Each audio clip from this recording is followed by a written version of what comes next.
I'm James Turk. I'm a director of the GoldMoney Foundation, and it's my pleasure to be here today with Rainer Münz, who's the head of research at Erste here in Vienna, Austria. And Rainer is a specialist in demographics, and I want to talk a little bit about European demographics specifically and what the implications are for economic activity throughout Europe. Rainer, it's a pleasure to be chatting with you. Can you give me a little bit of background about European demographics and what we should be looking for? First of all, the pleasure's on my side. Thank you. So we can clarify a few things because there are myths around demography and hard facts. And let's first look at the hard fact. Good. The hard facts is that we have a global population of 7 billion, and 500 million of them are inside the European Union. We have a little bit more than 300 million in the US, and we have something like 135 million in Japan. So that's the developed world today. And this is the oldest part of the world, so we have the highest life expectancy. This is also the part where in certain regions the population is no longer growing but is starting to shrink. So we're talking about Central, Southeastern Europe, parts of Central Asia, in particular Siberia, but we're also talking about Japan. Mm-hmm. Now, what is the characteristics of European demographics? We have a low number of children per family, so we're talking about 1.5 children. So a family cannot have 1.5 children, but we can think of 15 children per 10 families, then the breakdown makes sense. Yeah. Which means that the number of children in the next generation is smaller than the number of potential parents that could have children today. So our native populations on average are shrinking.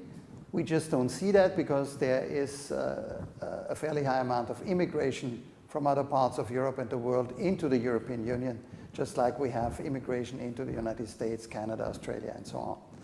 So because of high immigration, the shrinking of the domestic population is not yet felt, but it leads to a certain exchange of populations. So we see an increasing ethnic, religious, and cultural diversity in our metropolitan areas, be it London, be it Paris, be it Rome, be it Berlin or Vienna, but even in places like Istanbul. The other thing is that we have the highest life expectancy ever recorded in Western and Central Europe, and this life expectancy is still increasing. So we see an aging Europe. Now, if we compare this to the world scale, we can say the 20th century has seen a quadrupling of the world's population, from 1.5 billion in the year 1900 to just above 6 billion in the year 2000. This quadrupling of the world population within just a century has never happened before in history and will never happen again. So this was a unique feature of the 20th century. The 21st century is also unique. On the one hand, we still have a growing world population, which stands at 7 billion today in 2011, and which will reach maybe 9 billion in the year 2050. So that's just 39 years from now. But on the other hand, the 21st century will be marked by rapid aging. The number of people above age 65 is just 500 million people today, so just 500 million people. So we still have a fairly young world population on average, but this number of elderly citizens of our planet is going to triple over the next 40 years. So by mid-21st century, we will have 1.5 billion people in the age group 65 plus. And today, this aging is taking place in the more developed countries. We're talking about North America, Western Europe, Japan. But in the future, aging will even more so take place in places which still have a fairly young population today, because the young of today are the elderly of tomorrow.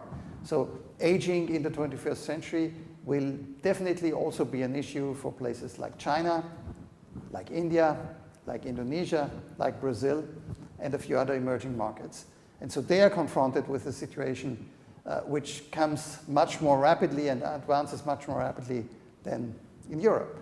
The UK, for example, had something like 150 years' time to adapt from a situation where 5% of the population were above age 65 to a situation where 25% of the population are above 65. Which is where it is today, 25%? Not yet, but by the year 2040, the UK and other parts of Europe will have a population where maybe 25% of the population, or maybe even a third, are in that area.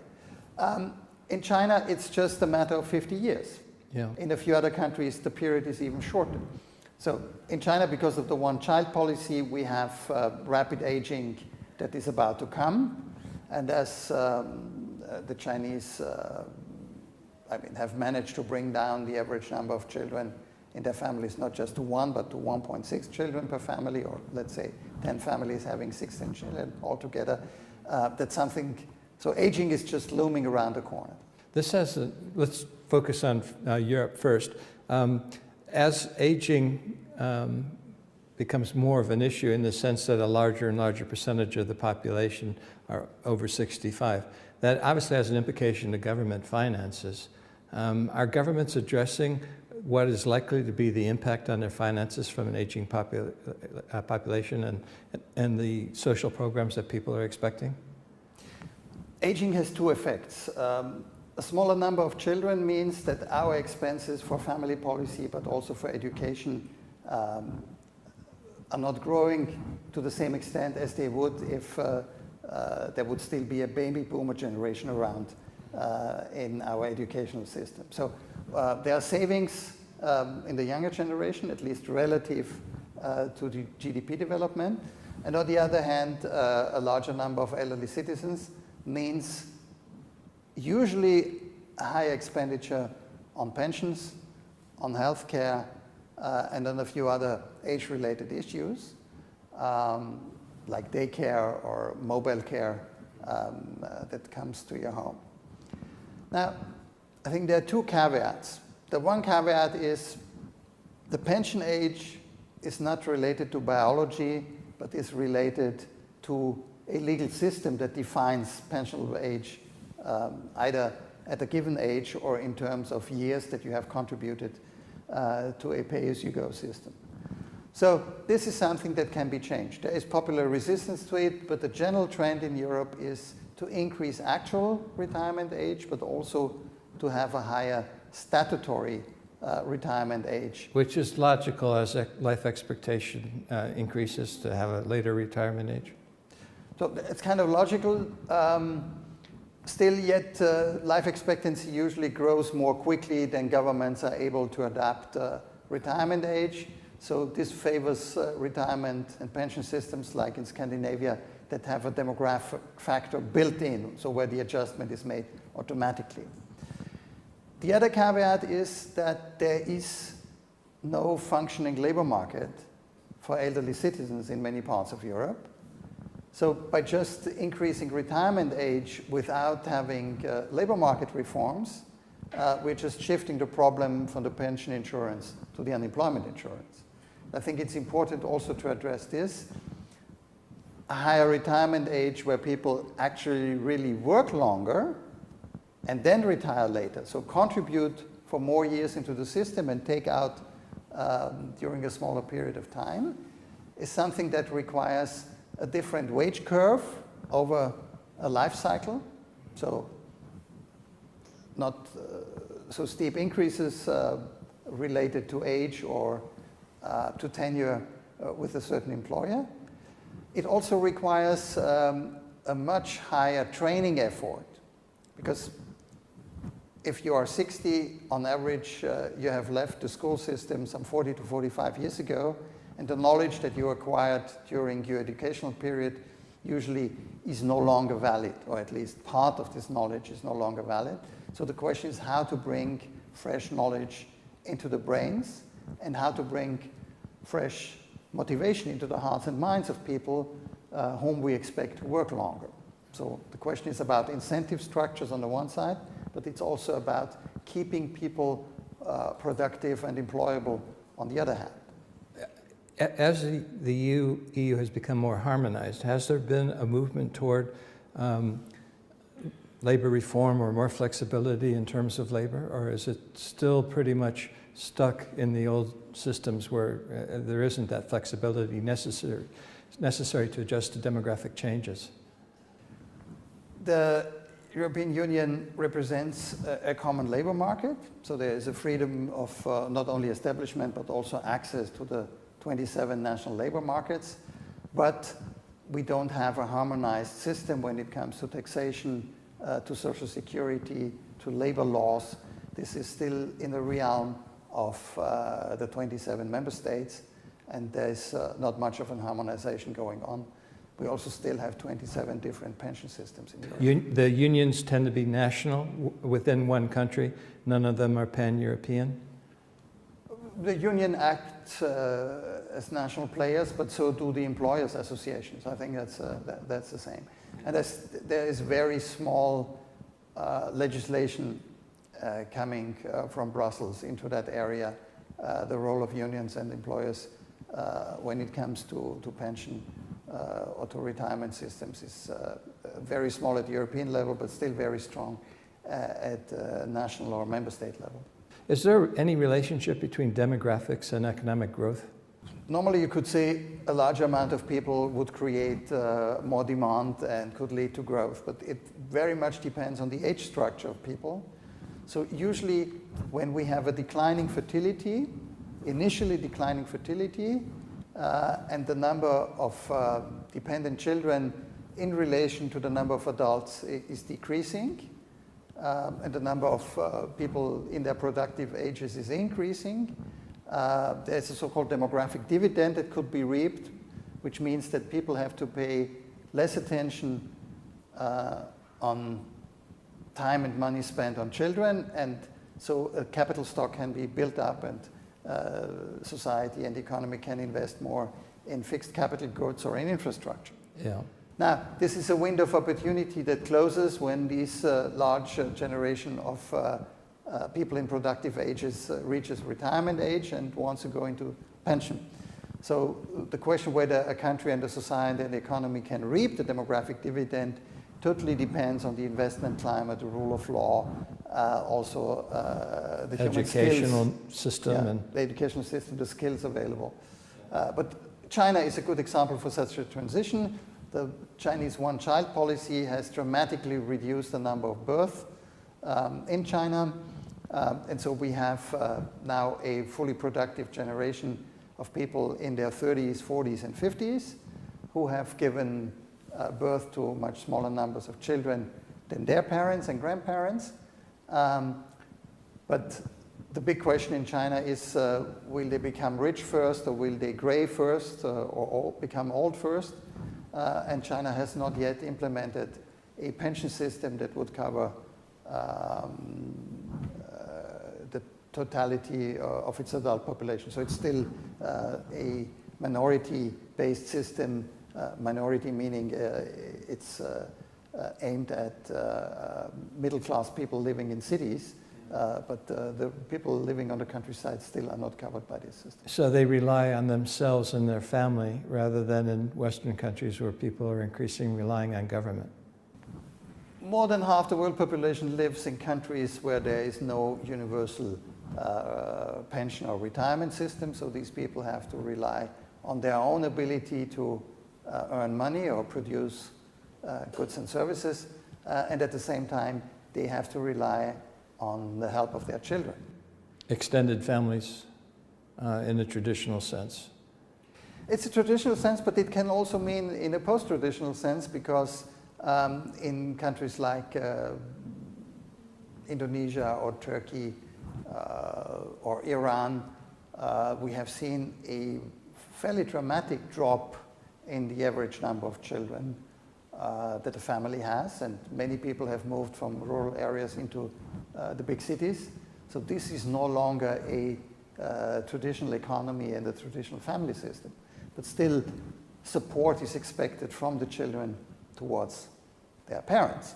Whereas in North America or in Europe, we have just the opposite. Usually parents tend to help their children, even if the children are grown-ups, then the parents start taking care of grandchildren, which alleviates the situation for young parents. And usually parents tend to give money to their offspring, even if the offspring is adult and the parents are retired. Yeah. In your work and in your research, have you had the opportunity to look at the impact of new technologies, things like nanotechnology, in terms of extending life? Is it possible that we can be thinking in 20 or 30 years' time of a person living to 120 or 130, or is that just out of the realm of possibility as far as we know it today?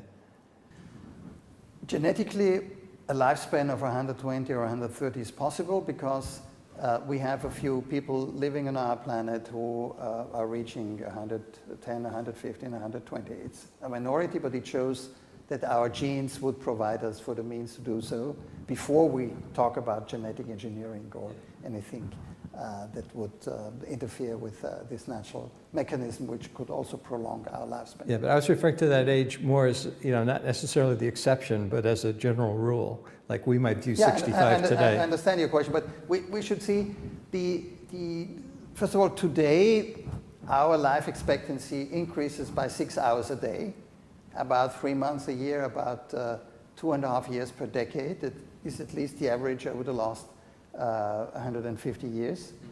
So we have started in the mid-19th century with life expectancies around 30, 35. We are now in Europe at an average age of around 80, which people can reach. And the major drivers in the past have been better nutrition, so the absence of famines, the ability to fight infectious disease, so we no longer die from influenza or other contagious disease. HIV/AIDS is absolutely an outlier in this respect. And with better sanitation, so we get fresh water that is pumped into our households, and we have water treatment for the water that goes into the sewage system before it's sent back to the river and ecological systems in many parts of the world. So these are the major drivers, or have been the major drivers, of an increased life expectancy over the last 50 or 60 years.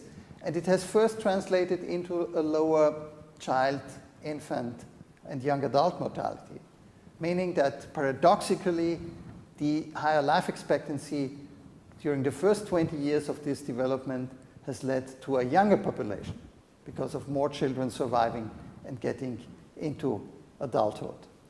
It's only now that the extended life expectancy is more related to an increase in the age groups 50, 60, 70, 80 plus. Going back to the 20th century, you mentioned earlier about the growth that we saw in the population in the 20th century.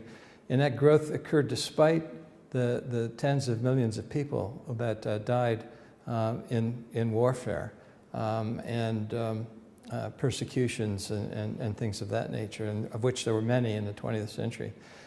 Was that a big factor, actually? If that had not occurred, would there have been a significantly increase in growth? And I guess the question is really related more to the 21st century, assuming we don't see the horrors of world wars in the future. Is that likely to have a big impact on population growth, or are there other factors that are keeping people from having larger families and will keep a smaller birth rate? The death toll of the 20th century in Europe has been horrific. We are talking about 20 million people during the First World War. We're talking about 60 million people during the Second World War, but also due to the terror regimes, both on the Nazi side and on the Stalinist side.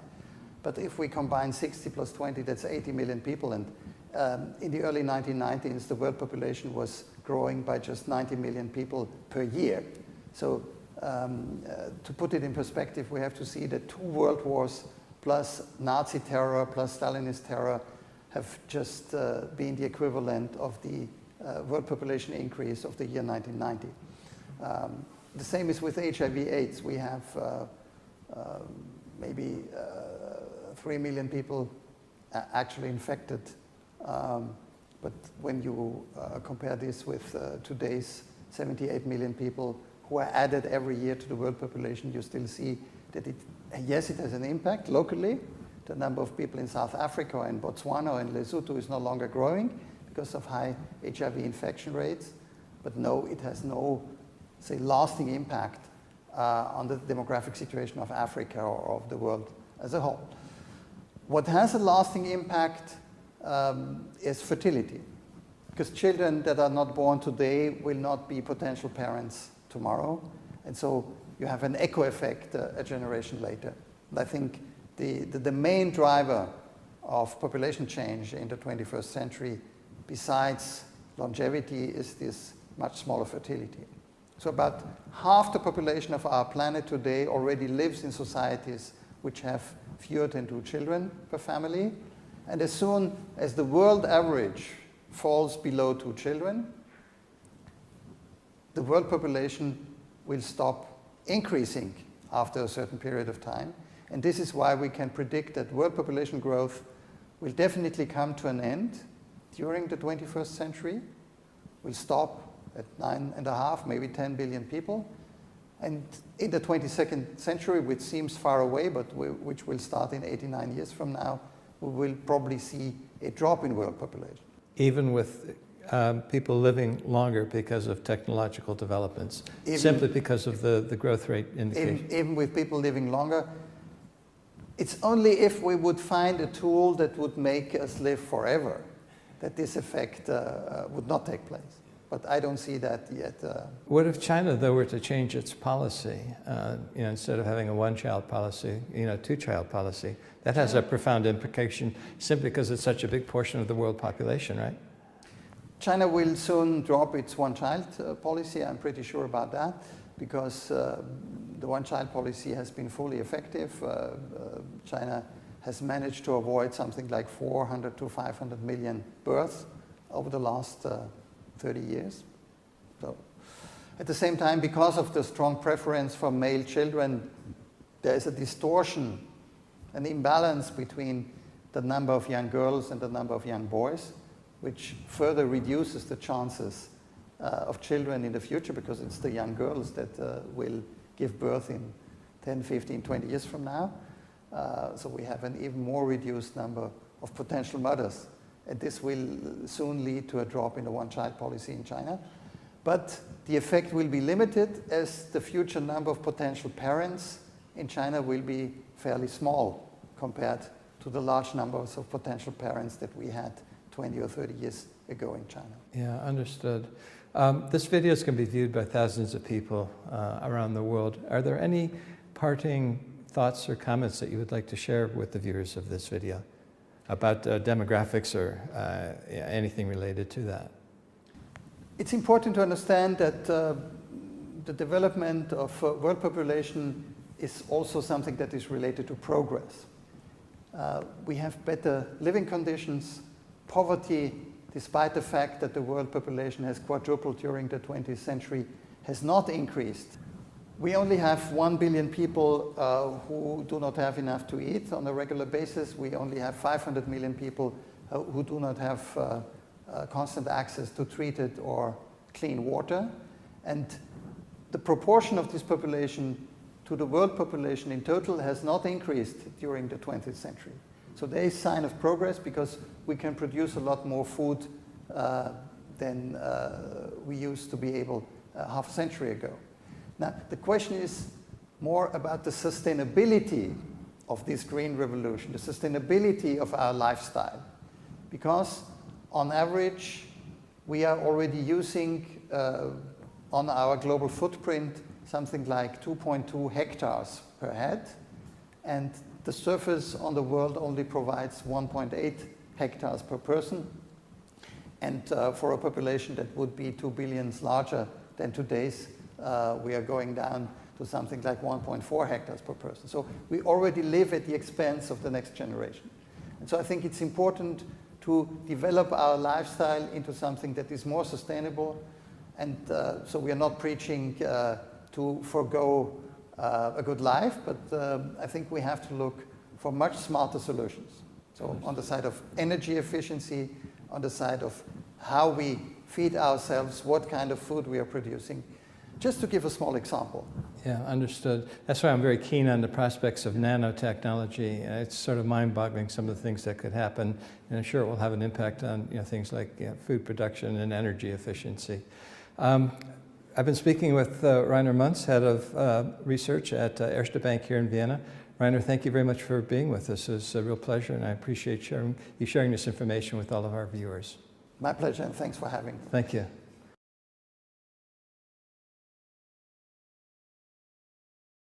And will never happen again. So this was a unique feature of the 20th century.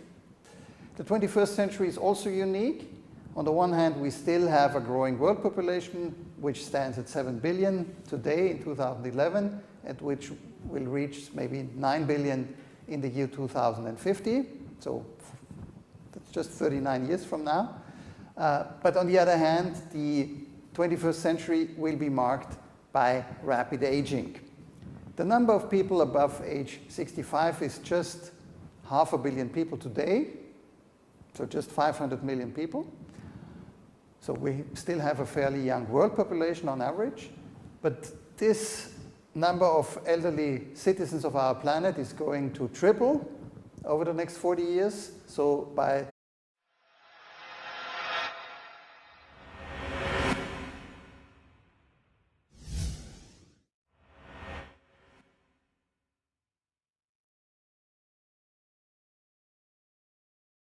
I'm James Turk. I'm a director of the GoldMoney Foundation, and it's my pleasure to be here today with Rainer Münz, who's the head of research at Erste Bank here in Vienna, Austria. And Rainer is a specialist in demographics, and I want to talk a little bit about European demographics specifically and what the implications are for economic activity throughout Europe. Rainer, it's a pleasure to be chatting with you. Can you give me a little bit of background about European demographics and what we should be looking for? First of all, the pleasure's on my side. Thank you. So we can clarify a few things because there are myths around demography and hard facts. And let's first look at the hard fact. Good. The hard facts is the ethnic, religious, and cultural diversity in our metropolitan areas, be it London, be it Paris, be it Rome, be it Berlin or Vienna, but even in places like Istanbul. The other thing is that we have the highest life expectancy ever recorded in Western and Central Europe, and this life expectancy is still increasing. So we see an aging Europe. Now, if we compare this to the world scale, we can say the 20th century has seen a quadrupling of the world's population, from 1.5 billion in the year 1900 to just above 6 billion in the year 2000. This quadrupling of the world population within just a century has never happened before in history. We have a global population of 7 billion, and 500 million of them are inside the European Union. We have a little bit more than 300 million in the US, and we have something like 135 million in Japan. So that's the developed world today. And this is the oldest part of the world, so we have the highest life expectancy. This is also the part where, in certain regions, the population is no longer growing, but is starting to shrink. So we're talking about Central, Southeastern Europe, parts of Central Asia, in particular Siberia, but we're also talking about Japan. Mm-hmm. Now, what is the characteristics of European demographics?